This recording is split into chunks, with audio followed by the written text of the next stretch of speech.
Here's everything we know about Ubisoft's open world Star Wars game. We had a bunch of new details kind of like come to light this week, basically. We got some release date information. We already knew the studio that was working on the game, Ubisoft and Massive, but we have some more details on what Massive's kind of working on and doing. And we have a lot of gameplay details. James, tell me a little bit about the release date for this game. Apparently, Ubisoft Star Wars game does not have a solid release date, as we would expect. However, we may have received a slight teaser through a developer tweet on January 2nd. Ubisoft creator Julian Garrity set the rumor mill ablaze with a simple post teasing the Star Wars title, saying 2023 is going to be huge for us. He said in the tweet to accompany an image of the iconic Star Wars logo. Naturally, many interpreted this as though the open world game is targeting a 2023 release, but it's worth taking that idea with a grain of salt. Always.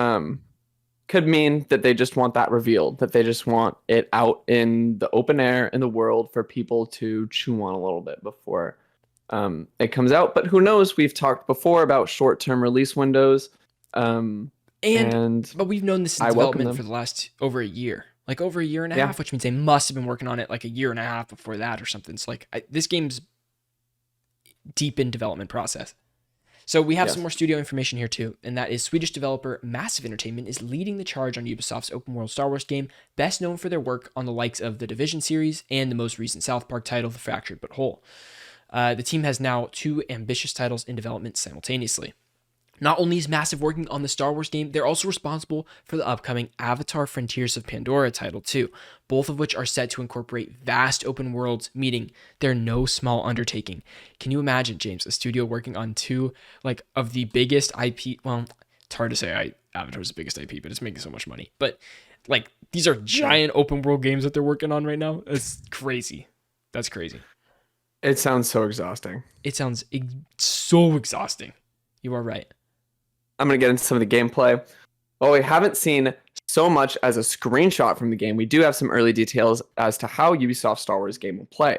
First up, we know for certain that the title will hone in on a new set of characters who have their own motivations and stakes. As for an exact setting or time frame, that's anyone's guess for now. We could see anything from the newly established High Republic era to the more familiar territory in the Skywalker era. The open world game is also set to utilize Ubisoft's innovative Snowdrop engine, an engine powering a number of upcoming titles from the publisher like Avatar and the Splinter Cell remake. Although not yet confirmed, leaked intel from Insider Gaming claims we'll control a customizable protagonist and guide them through the story with our own decisions.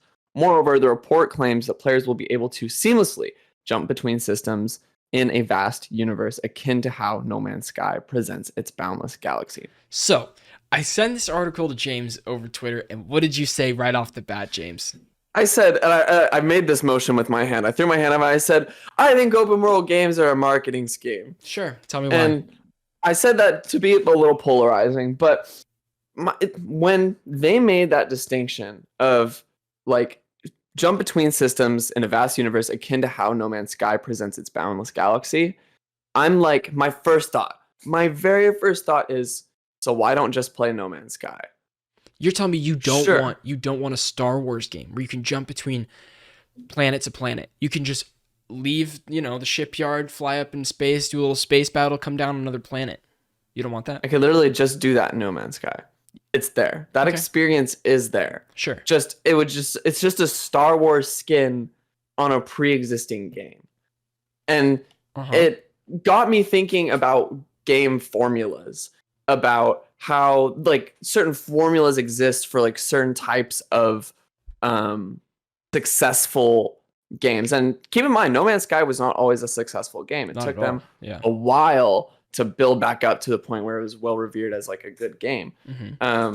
But you see this with I thought about God of War and Last of Us and Uncharted, how they're very cinematic games, and they're all kind of I don't want to say on rails, somewhat open world elements to them. Horizon's super open world. God of War's has open spaces that you can kind of explore. Exactly. And same with Last of Us. It's technically open world too, but it's open spaces, but you're still going kind of linearly.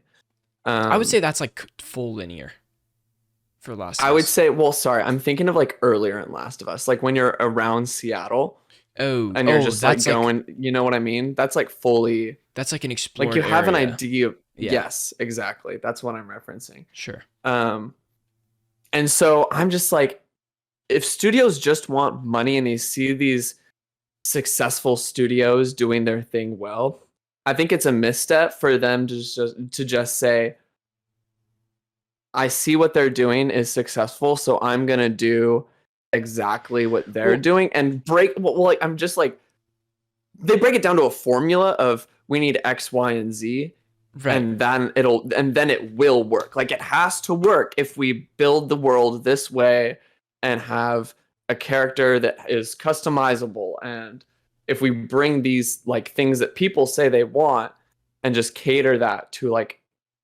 the audience. I think a couple points here. One, I think right off the bat, like, this makes me excited because I can't wait to play a Star Wars game where I can take off my ship, you know, like do the whole thing, land somewhere else. Like that sounds awesome.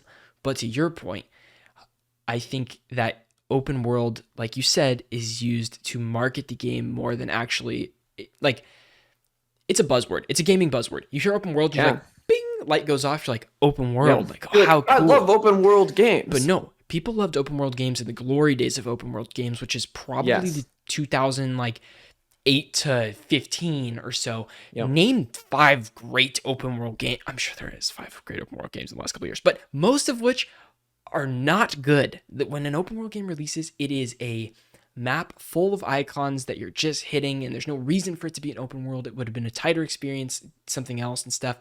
I understand like all of the Far Cry games that released in the last like 10 years. Yeah, it's not Far Cry 3, which is like really... that became a caricature. Like the Ubisoft open world became like a caricature. It's a joke. If your game feels like a Ubisoft open world game, then it is a misstep. Which is scary that this is a Ubisoft open world open world game. Yeah, it is scary. Like imagine you imagine they say all this, you can customize it and whatever, but then you get to the game and boom, it's the mini map full of, you got the fog of war icons, and you got all the fucking icons, and do you know what you have to do? You have to climb these fucking towers to clear the fog of war over. If I gotta climb a tower in this game to release the map, I'm gonna be really upset. I'm gonna be a little bit upset. Now, I would be too. Don't get me wrong here. I think that this has potential to be a great game, and I really like the Division. We have no reason to believe that. Division, okay, Ubisoft and Massive. But they also did Far Cry. Totally, James. No, Massive did not do Far Cry. Why did I see a Far Cry thing on their website when I? No way. I don't think so. Maybe I'm wrong. I saw the knife from Far Cry 3. Could be. But anyways, I like some of Massive's games. I have a lot of hours in Division, a lot of hours in Division 2. I think they really nailed that. That's less of a mini-map, like crazy things everywhere. Okay, they just did Far Cry 3, which is like the best game in the franchise. So okay, I'll step off. I think this has a lot of potential. I'm scared if they fall in the common pitfalls that Ubisoft open world games do. It will be extremely forgettable, and people will be very upset if it does. And if I hope it doesn't. I hope it defies that. But I'm staying very cautiously optimistic, as always, about this game. But dang, I'm excited. And I do think that open world, that term, is too broad now. We need to change it. We need to change the term. Yep. It's a buzzword. Change the language. It's just a dopamine hit. And you know it's like a fake dopamine hit. It's like eating 10 pounds of chocolate. You know, it's really, might be yummy, you know, but it's not going to sit very well in the tummy. And that's what I got. Are you excited for the Ubisoft Star Wars open world game? Please let us know in the comments your concerns. Maybe we're way off base. Maybe you know something that we don't. And let us know. I would love to hear from you. If you want to continue listening to this podcast, you can go on podcast platforms and type in Strictly Casual Checkpoint. It's a little blue box that says Checkpoint, and we're going to continue talking about Ubisoft's crazy week that they had. You're going to want to hear it. Thank you guys so much for watching. We appreciate you. And we'll see you on the next one. Peace out.